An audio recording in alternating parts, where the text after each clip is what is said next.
K-pop as a weapon, today on the world. I'm Marco Werman. South Korea restarts its cross-border broadcast to the north, starting with a blast of Korean pop songs. I would like to imagine that North Koreans are on the other side dancing, getting down to that music.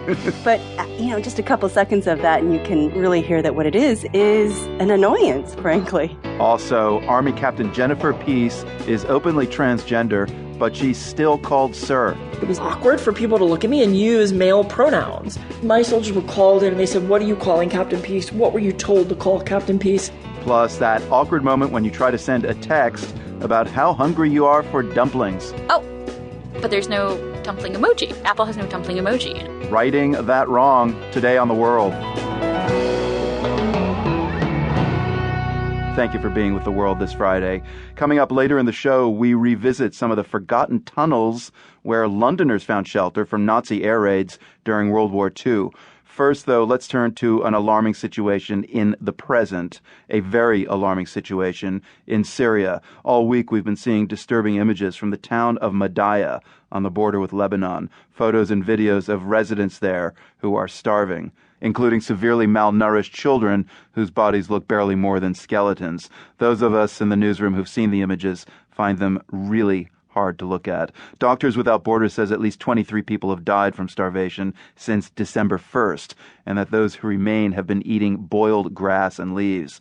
All of that because the town has been under siege since July. We reached Dr. Ammar Ghanem to tell us what's going on. He's from Syria, and he's on the board of the Syrian American Medical Society here in the U.S. The only food entered the town was back in October. One-time entry of food that was maybe enough for a day or less, and that's it. So for the last 6 months or so, the tight siege, nothing is allowed to come in, and nobody is allowed to get out as well, because the regime and Hezbollah surrounded the town with the checkpoints, and in between the checkpoints, they planted landmines. So anybody who would think about escaping his life from hunger and starvation, he will die from landmine or by a sniper. So Hezbollah and the government of Bashar al-Assad have surrounded the city, is that right? Correct. Why have they surrounded this one city? I mean, why is it a target? I believe one reason is because the Badani area and Madaya. The Badani is the main town next to Madaya, but it's currently empty of civilians there. There was area of protest, peaceful protest at the beginning, and then later on armed conflict. And Madaya also the same situation. So these towns are being punished, and people of these towns are being punished because of that reason, because they went against the regime at the beginning.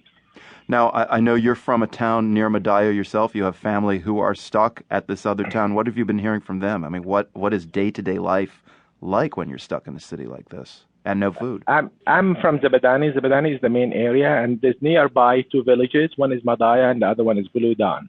I'll tell you one personal story of my cousin. She lost her husband, by the way. He died in prison after 3 days, tortured to death. 3 days, he lost his life. And then he left her with 6 children. And then she was living with these children in Buludan area, being safe, living there. But when she was shopping on the market, she was picked up by the army and thrown into Madaya area, separated from her 6 children. Now she tried to escape from one area, and landmine exploded on her. So do you see how miserable life? This one example, of what's going on there. So she's dead and left behind 6 orphans? No, she had major injuries, including, part of her right foot is being amputated, and she had the big injuries also on the body. She's at the hospital, but see the suffering. She lost her husband. She had nobody to help with her 6 children. And then later on, she gets picked up and thrown into that larger prison, facing starvation. And when she tried to escape, look what happened to her.